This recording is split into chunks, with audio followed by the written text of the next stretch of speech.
Joining us live via Skype tonight to talk about what the state is doing to help those many people who've lost jobs during the pandemic is Chris Cannon. He's from the Tennessee Department of Labor and Workforce Development. Chris, thank you so much for being here tonight. Glad to be here. Okay, obviously an overwhelming amount of claims that the state really has not seen before. Are you still seeing problems with your website?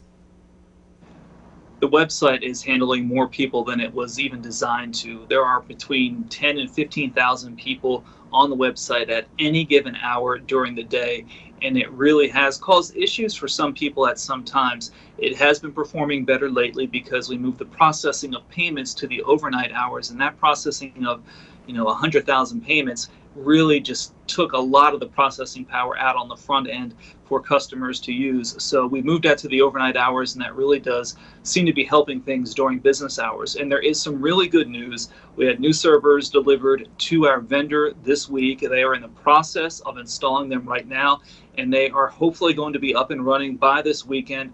And that is going to be hopefully a game changer as far as the website goes, adding that added capacity that we really need so everyone who is using it on the front end, the customers and the people who need to do their applications and file claims, and for us on the back end, people processing claims and the call agents, it should work much better once that upgrade takes place. That is wonderful news considering claims soared over 100,000 just a couple of weeks ago. It seems has there been a slowdown in new claims, and if there is what do you see that as a good sign?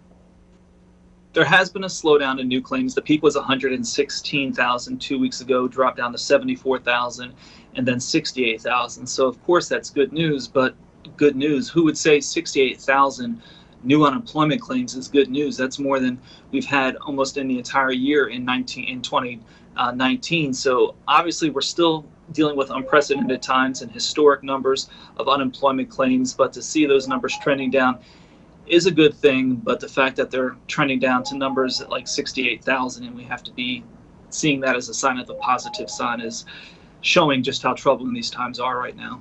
That is true. We'll take every piece of good news that we can get. Now, we've heard from some people who are self-employed that they're still having trouble getting that federal benefit. What advice can you give them regarding that?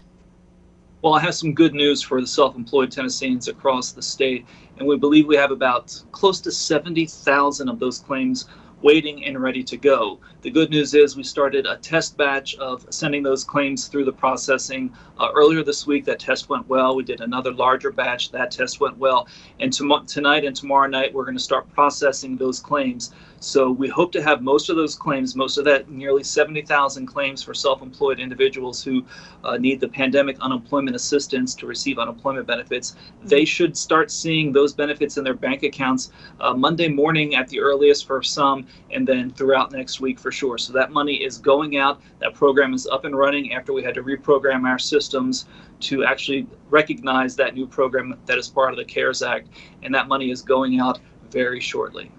Well, you are our resident expert. What advice do you have for those who are still struggling to maybe get some of their claims paid?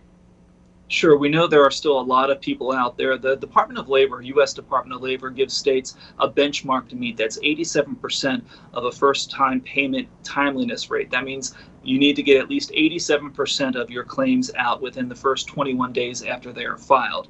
We are right now at about 96%. So 96% of our claims are going out within 21 days. But we know there are still so many people out there.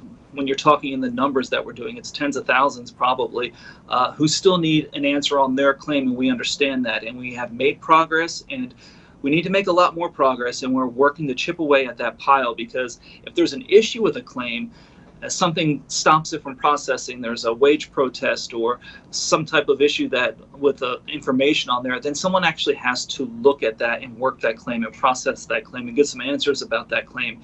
And when you're dealing with tens of thousands of claims, hundreds of thousands of claims, getting the staff that we have right now to get that just is going to take some time. And we understand that it's taking time, and we understand people need these benefits, but we are working just as fast as we possibly can to approve as many claims as we can.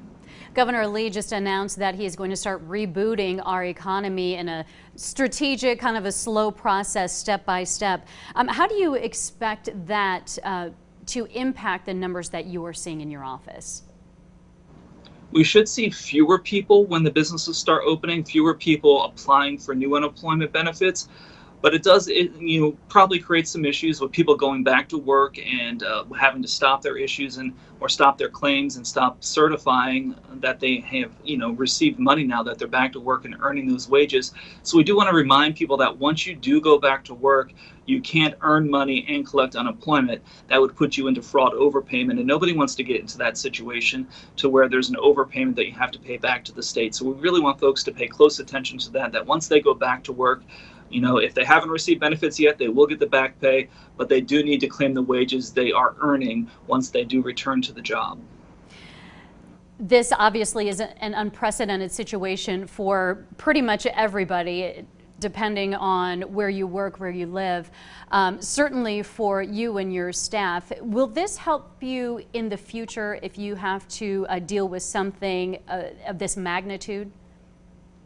Certainly, this has been a learning process. It came on so quickly. It was, overnight almost. Within a week's time, claims started going up. One week we had 2,700 new claims. The next week we had 39,000 new claims. That's a tremendous increase, and the computer system is now going to have the capacity to deal with any problems in the future. We've learned workarounds, and we've learned techniques and ways to better communicate and message with folks. So it has been such a learning experience. It's been fast and furious, that's for sure, because there really are no rules when this is happening, because this has never happened before. But we'll be so much better prepared if, God forbid, this happens again. Chris Cannon from the Tennessee Department of Labor and Workforce Development, thank you so much for all of your advice and your kind words, and we will look forward to talking with you again. Thank you. And we will be right back with more news. Stay with us.